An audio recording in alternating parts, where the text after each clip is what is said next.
Jim Harenchar, the man that can read minds, kind of, sort of, right? Are you like a palm reader of web visitors? Is that an accurate way to describe you? Uh, I don't know about palm reader. When we need to work on that analogy, we'll All think right. about You something can similar. you can take the visitors out of the witness protection program and throw them right into the loving arms of your clients. How's that? That's right. All That's right. right. All right. President and CEO of Response Marketing Group, all the way from Richmond. Welcome to the Sales Podcast, man. How the heck are you? I'm well, thank you. For a Wednesday. Yeah. Hey, we're vertical, and after the month I've had, being vertical is good. So take care of your health. They say a healthy man has 100 problems, an unhealthy man has one problem. So I got one behind me. Now I have 100 problems. Uh, Well, you'll tackle so them. good to go. So when did you start this? You've been at this for a little while, huh? 9 years, it says. Well, yes, I've been here as CEO for 9 years. The company actually in October celebrated 38th anniversary. 38th. Oh my goodness. So when you think about, just to kind of put it in perspective, I'm a little older maybe than some of your audience. I don't know your exact demographics, but when we started, there were two marketing channels of what we call below the line advertising, right? So you had your radio, TV, billboard above the line. All your below the line, there was only two. It was direct mail and telemarketing. And telemarketing was, that call came at 6 o'clock and everybody hated it because it was in the middle of dinner. And direct mail was really our forte. So back in the late 80s, early 90s, we mailed hundreds of millions of pieces of direct mail using predictive analytics. That was kind of our value prop, is working with data to be able to define the most likely to respond audience. And so we were kind of Capital One Analytics before there was Capital One Analytics. So, Nice. Um, yeah, I think a lot of people don't understand that. I'm working with a client right now and telling them use direct mail. You know, we've done email, we've called, they're a little bit hard to reach. Email is kind of getting through. We're getting some response. I'm like, man, mail them postcards. He's going after a very defined market segment of healthcare experts, physicians, dentists, chiropractors in a finite area, in this local area. I'm like, man, there's only a few hundred, right? It's like, let's mail them. that's right. You Yeah. know, like, We have a what? client in the veterinary business. So it's actually a private equity firm that has done a roll up and acquired independent veterinary offices. And we are doing direct mail because what we found in the 90s using financial services was that when you asked people where they banked, they would always reference brick and mortar at that point in time. And 90% of their audience came from within a 7-mile radius of their home. And so that still holds true in many instances. So direct mail, you think about opening dentist offices. What do you still get in your mailbox when a new dentist doesn't come to town, or health practitioners of any sort? Direct mail is still a very viable resource. Yeah, I mean, my wife checks the mail and she loves these little, it's like a newspaper. It's like a small newspaper, but it's that type of paper, full color, and it's just ads, Yep. and Yep. I'm like, you want this thing? She loves this thing, man. I'm like, okay, I would throw it away, but she saves it every week it comes. I'm like, all right, direct mail. Well, yeah, Still works. we've been saying for a long time, and again, direct mail it has morphed into a much smaller percentage of our work, but we still do it, and it still has an appropriate mix for some clients. But the reality of direct mail and the advantages versus email, and I know you think about this. If you're like me, we now have about 72 to 80% of people that use their mobile device as an initial filter for whether or not they're going to keep an email. And Mm. so think about you're holding this little device right here and you decide, do I want this? Swipe, swipe, swipe. You get rid of it. Hardly, don't get past a subject line. Your wife goes to the mailbox, physically has to put her fingers on that piece of direct mail and then decide whether or not she's going to put it in the trash can or not. That time that that she takes is probably 10x what it takes to swipe and get rid of an email. Yes. Yeah. But it still works. I mean, my son's in real estate. He's doing direct mail. Got 2 clients in the last, he's closed 2 deals in the last like 3 months as a result of just a couple of postcards, to this neighborhood that he grew up in. I mean, he lives a few miles away, but 2 deals, and growing. So, marketing still works, but y'all have kind of evolved, right? You've got, is We have. it a proprietary thing? Is it something y'all invented for Yeah, this kind of tracking and identification?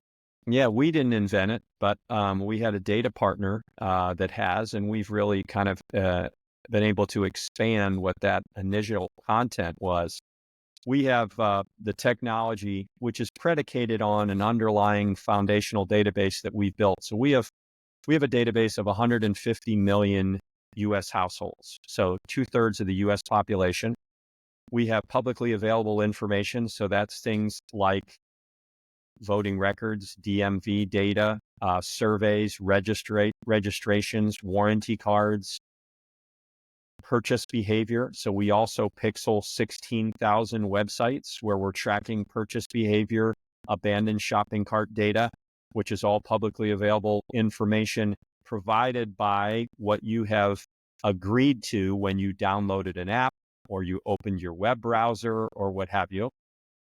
So therein lies the compliance and regulatory, the conspicuous consent for you to be tracked, which you have granted. And we then roll all of that data into this database. So we now can de-anonymize both website visitors as well as in-person visitors. So if you are a concert promoter, if you are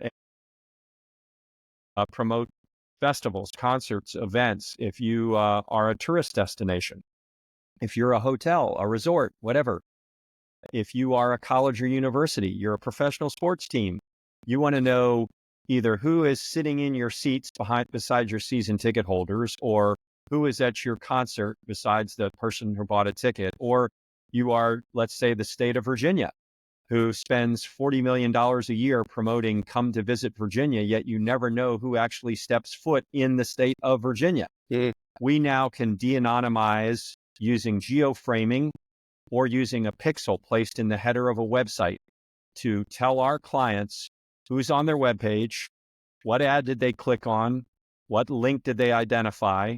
So we have detailed UTM strings and up to 200 different demographics, which we add to that file. So they have full transparency into the site and user behavior, as well as the demographics on those individuals. Man. So in other words, I need to move to a cave and just turn off all electronics. Yeah, you don't have to move to a cave, but yeah, turning off those electronics help.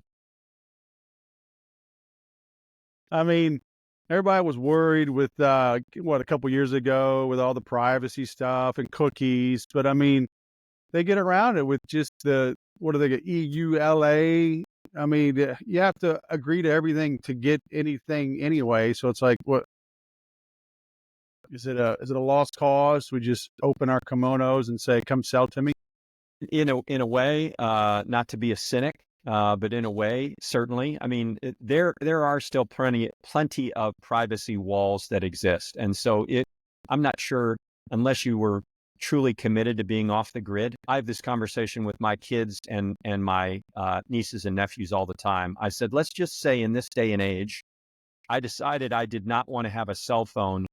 Could I exist in life?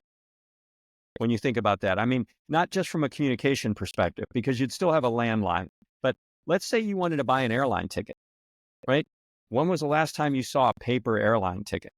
So when you show up, I mean, to board now, everybody uses a mobile device. So we were talking about, paying for anything, right? You go down that rabbit hole. It's a very, very interesting conversation to have about, could you survive without a cell phone? But back to your original question, there are plenty of walled off areas, and you can, if you choose, so you can still remain anonymous. All right. But for business, you can kind of like the treasure map, huh? Apply this technology, know who's who.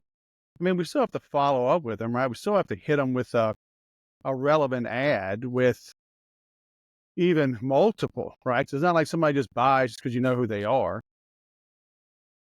So do you help with that?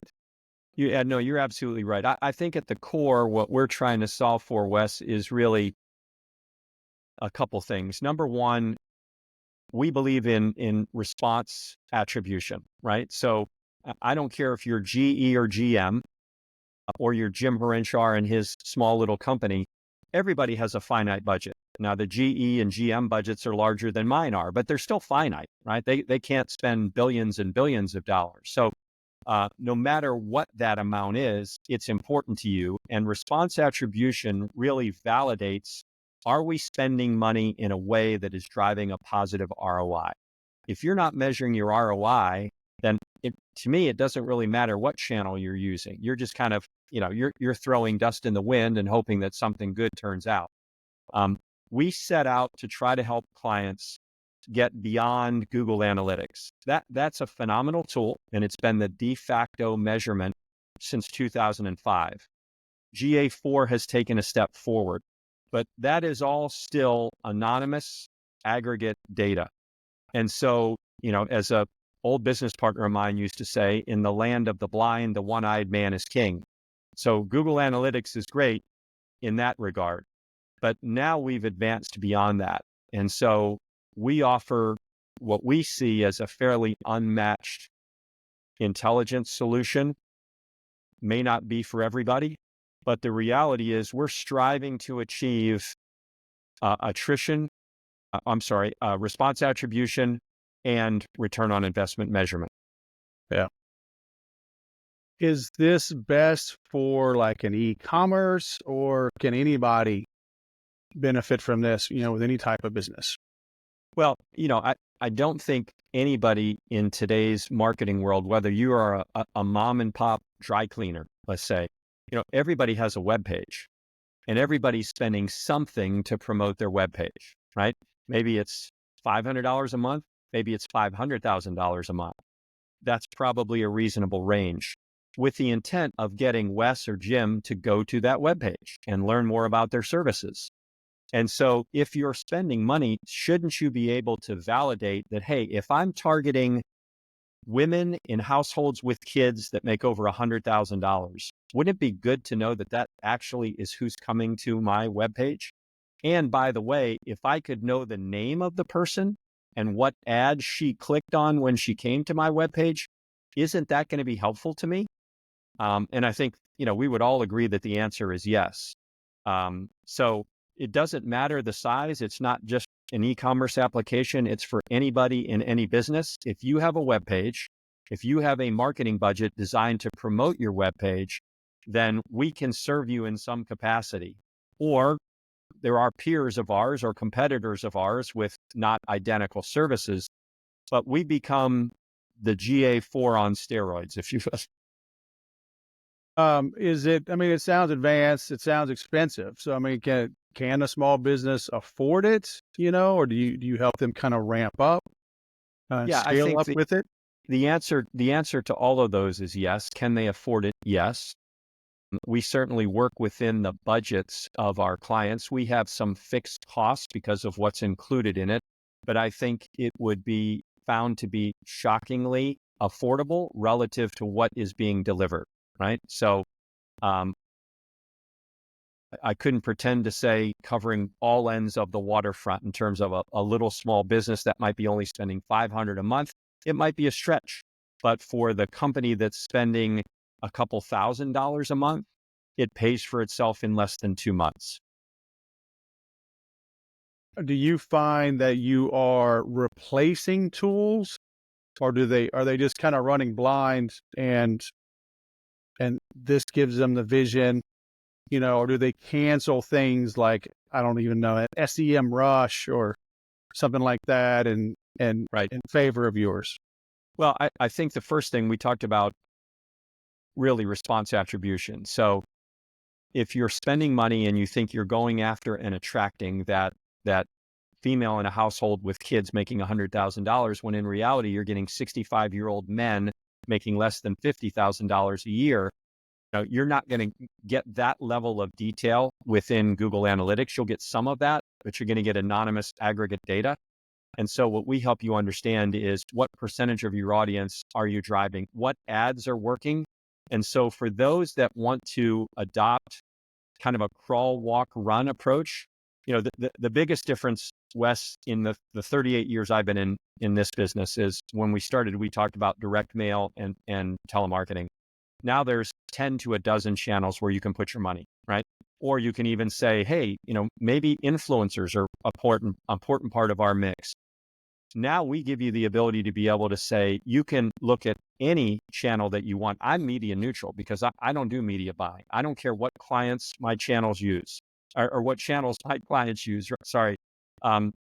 As long as it works. I'm just trying to make them be more productive and understand which of the channels that are generating the greatest response. And so if we can determine what the appropriate media mix is, and that's going to generate a greater level of engagement, it's going to close more deals and sales for you, it's going to retain more customers, it's going to cross-sell or upsell, that's success. Are you helping with the next step? Do you help with creative, or, hey, helping like copywriting with email marketing, or, hey, let's go offline, let's do some direct mail and augment what you're doing, or you focus on the software and you stay in that lane? Well, we're data first, right? So foundationally, we're focused on data. We still build predictive models. So we have clients that come to us and say, hey, I want to build a lookalike model. I know that, again, women in households, that I want that audience. So help me find more people in that audience within my geographic footprint. So we've got a lot of clients that we serve in that capacity using these tools that we've been discussing. We do have a small creative department. The fact of the matter is most of our clients already have either an agency of record that's an external agency, or they have in-house creative services. We will play a role as subject matter experts. So if they say, hey, you seem to know this ultra high net worth segment, will you help us to craft copy and creative and channel strategy around that? Certainly, we will do that. So we take it from kind of cradle to grave in the sense of we help identify the audience and then also target and execute and deploy to that audience.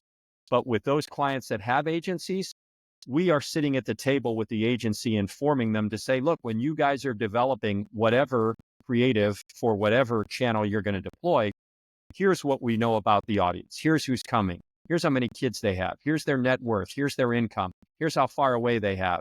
Here's the products that they're buying. Yeah, cool. So you mentioned, they're spending some amount of money. Like in my world right now, I'm rebranding everything. I'm getting away from the sales whisperer, moving to the business fixer, streamlining my offers 80%, shifting away from software sales, getting into more private, individual and small team coaching around sales, marketing, optimizing the tools that they have. So would I be too small, too new? Because of this rebrand, like I'm starting from scratch. Do I need to get up and running a little bit, then come to you? Or can you help day one if somebody's spinning off something? I'm not new to this business, but the business structure is new. That makes sense? Yeah, it does. I think, what we're trying to do is provide as much transparency for you to be able to then determine what is the appropriate engagement strategy. So whether you're a small business, back to that mom and pop dry cleaner in a small town, if we can help you identify who's coming to your website to learn about your services, that then presents you with an option with how you want to engage. Do you want to pick up the phone and call them? Do you want to write them a handwritten letter? Do you want to send them a direct mail piece? Do you want to send an email? I mean, you can use any channel you want to use, but now it's Wes, and Wes's age, and where Wes lives, and whether Wes has kids, and what pages he viewed when he came to your website, and how long he stayed, and did he come back 3 times in the month? All of that's going to inform what your follow-up and engagement strategy will be. And it doesn't matter whether you start a business tomorrow or your business has been around for 38 years. But if someone starts the business tomorrow, they won't have any web traffic. So do they need to run it for 30 days, 60 days, like start running some ads, kind of just using some common sense? And then your software will like evaluate it, tell me if it's any good. Like, how do I Yeah, get that yeah, dialed in if we're for starting from sure. scratch? For sure. You need to have some amount of site traffic, right? Yes. So you need to have some awareness. And you will see both our technology, like all learning technologies, gets smarter the more data that it's actually exposed to. And so as your site traffic goes up, our match rate goes up. And so both parties benefit the more time that you have running the technology. Yeah. Cool. Interesting. So what are you seeing now? Like you mentioned, 72 to 80% of people are making decisions on the phone, whether to even read that email. I've had people come on, they're talking about, prospects are 70, 80% sold, before they even get to you. They're doing their research, that they don't want to speak to people. They don't want to speak to salespeople. And if they do, it's very late in the game. So what are you seeing? Like how are people influencing? Is it just run better ads, have better landing pages? Are we giving away white papers and guides? What's working today? Well, I'll give you both a B2B and a B2C example, which I hope will be helpful. My B2C example is with a client I'm sure you've heard of, so the Ritz-Carlton. And so if I had asked you to think of any ads that you've seen for the Ritz-Carlton, my guess is you'd tell them. Why do you call the Ritz-Carlton B2C? Because I might consider them B2B. 95% of the times I stay in a hotel is for business. Right, but their engagement with you is at a consumer level. Okay. Right? So you could call them B2B or B2C, B2B2C, if you want to. But in this particular case, what we were tasked with doing was helping them to identify what were the top revenue generating segments. And of those segments, what was their booking behavior?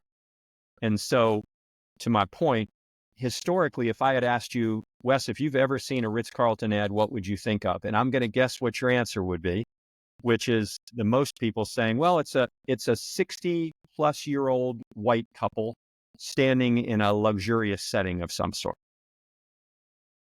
When we did the analysis of over 3 million of their past guests, we found that 72% of the people had a child 17 or younger in the household. Yet at no point in Ritz-Carlton advertising did you ever see a 8, 12, 13-year-old in an ad.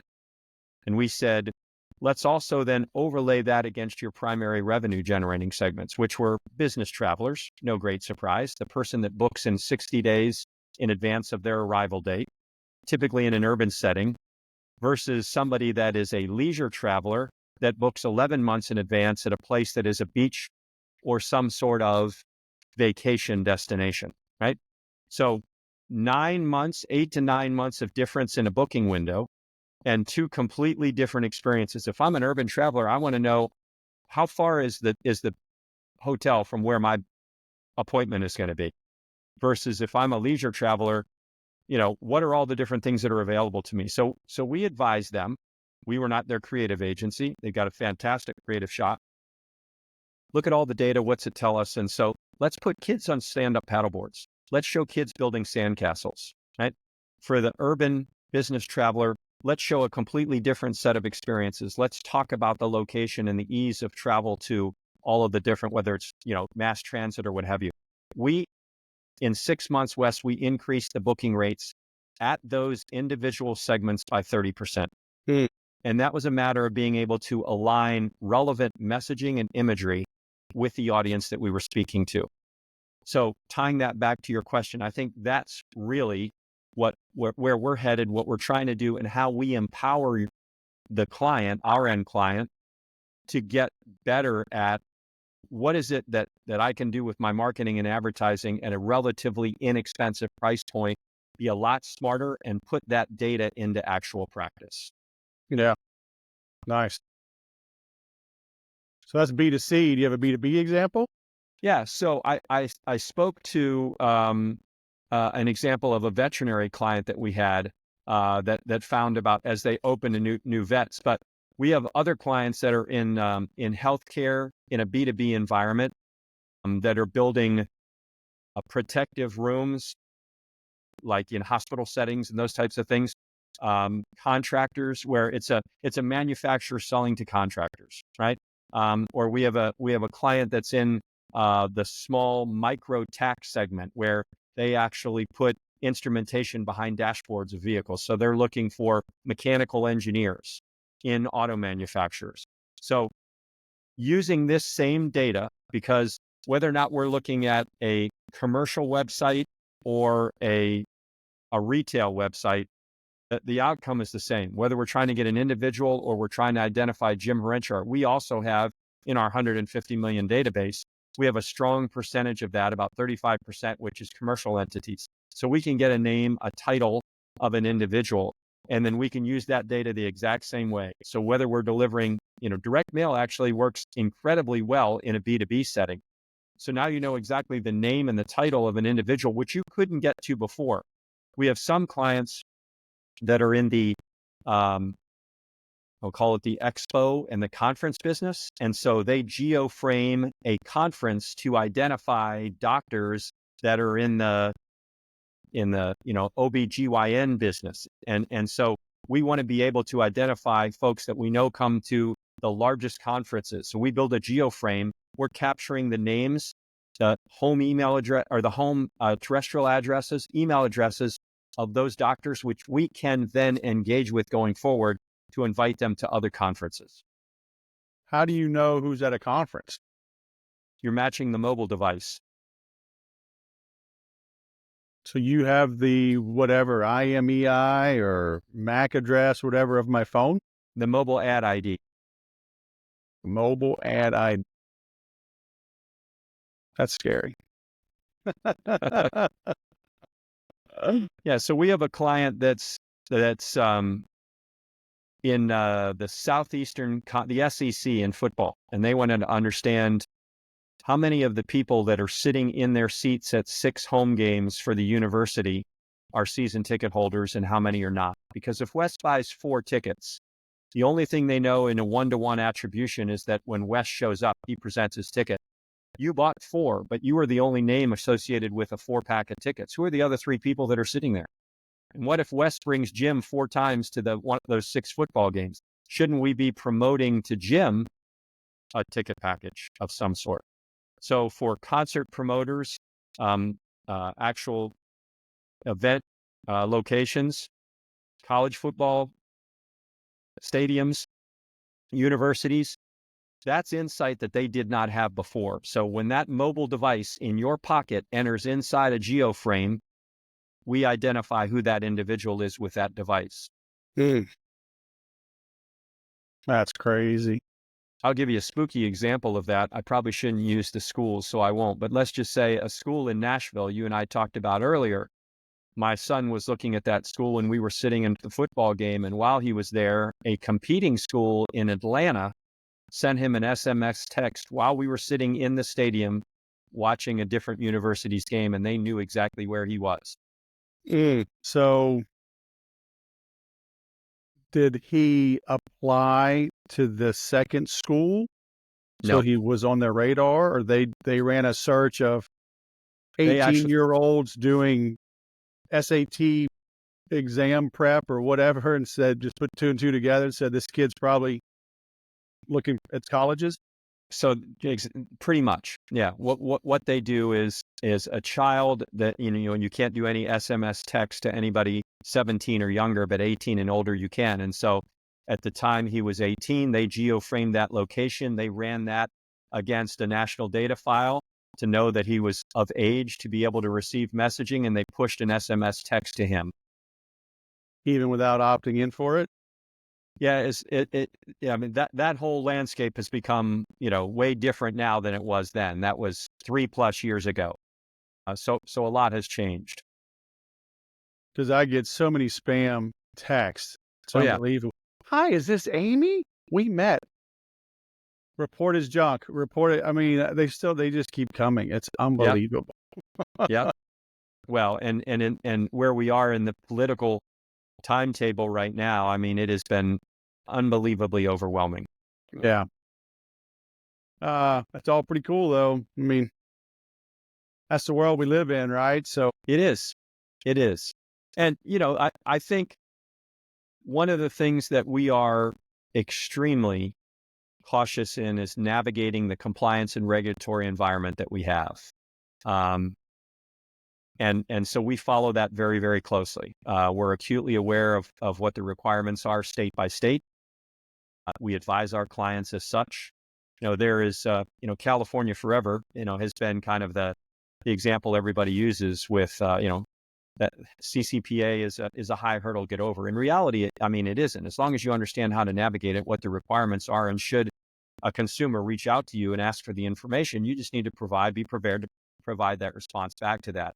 There's 11 other states now that have some sort of requirements that are similar, various thresholds. My home state in Virginia, last July, launched a whole new set of requirements. And there's 16 states that have legislation before their state senate or state house bodies. So we'll see where that goes.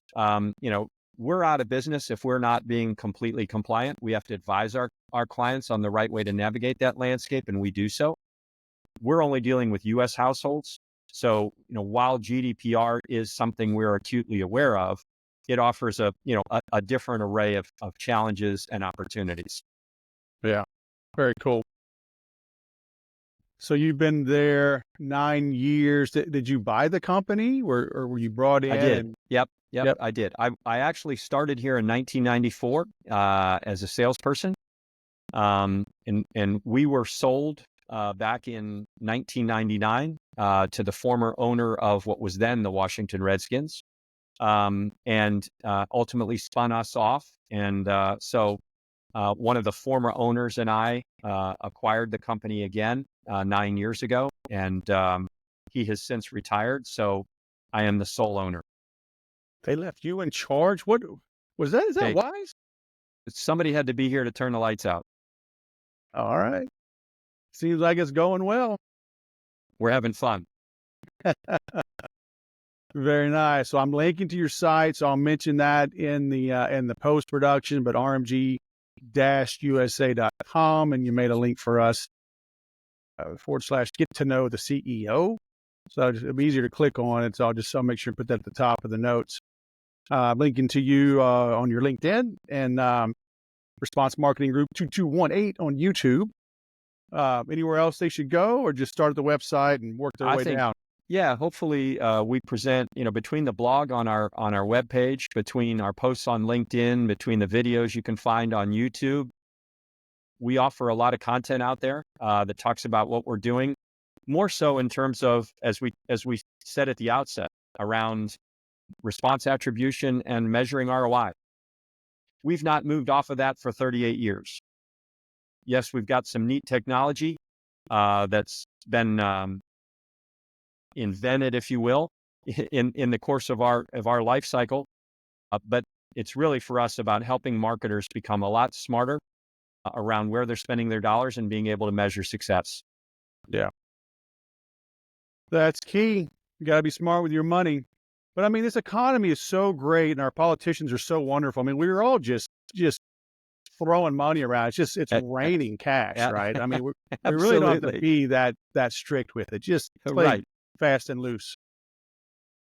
Well, we'll see. I digress. Yes, exactly. We'll see. All right, Jim. Well, thank you very much. Harenchar? You got it.